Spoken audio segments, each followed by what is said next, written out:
Hey everyone, welcome back. Today we are following up on last week's post, which was about design with purpose and broke down the key things that we think about when we're designing a site, ending with what's the goal of your site. And today we're going to dig in a little bit deeper on what the primary goal of your site is, and particularly we want to speak today to people who have sites that are primarily informational marketing websites. This usually is pretty heavily B2B focused, so we found that those organizations break into a couple key camps when it comes to goals. We're going to talk about that now. So we'll start with the obvious one, lead generation. So many people's sites are about lead generation that it almost throws you for a loop when the site isn't about lead generation. These kinds of clients are actually people like myself. If you have a consultancy, if you are an IT firm or a law firm, or you provide some other form of service, a lot of times your site is there with the goal to get contact form conversions, get people to get in touch so you can get on the phone with somebody and start making a deal, right?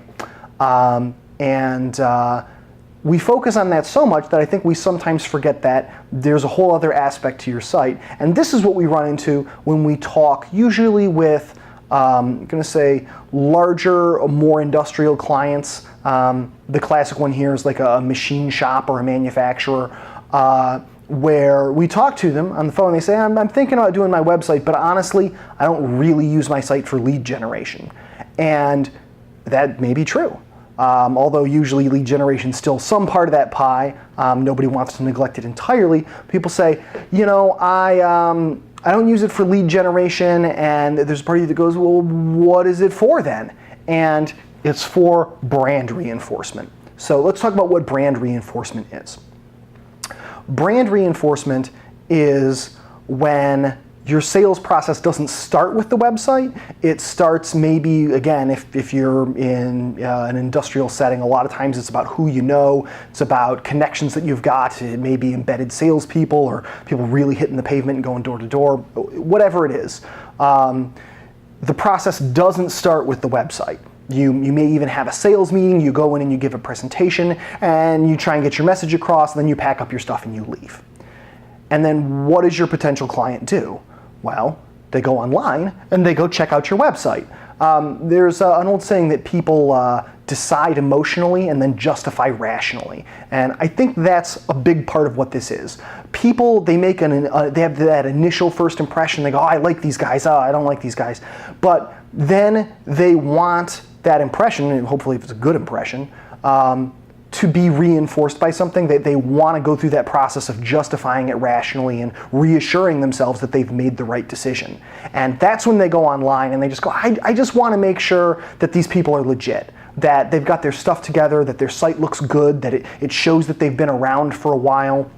And for some people, it's just a kind of seal the deal, first impression kind of thing. They go on there, they go, oh yeah, this all looks good. These guys are legit and they're done. And in other cases, people will really dig in, and maybe they're a little more skeptical, and they just really want to see like that you've been around for a while, that you've got a deep client list. They want to see that you've got some really convincing case studies or testimonials, or I find for myself when I'm trying to understand if somebody I'm talking to is for real, I'll look at their blog archive and see how long they've been posting for, and I go, oh, you don't post at all, or you've only been posting for 6 months. Yeah, maybe you haven't had this site online that long. So it's little cues like that people go back to when they're looking for that brand reinforcement, a lot of times just to justify in their minds the decision that they've already made. But you don't want there to be any hiccup in that process.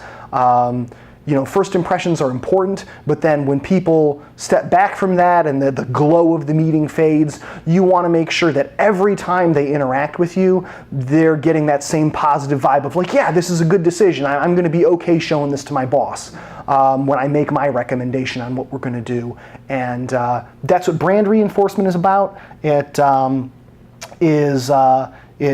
shares the stage with lead generation for a lot of marketing sites. And if it's something that you haven't considered before and you think you can just maybe put doing your site off forever, maybe reconsider, because even if you don't use it for lead gen, brand reinforcement's a real thing.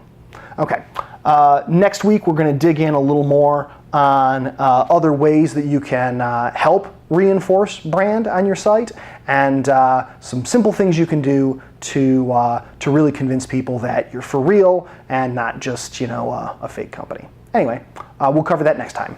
Thanks.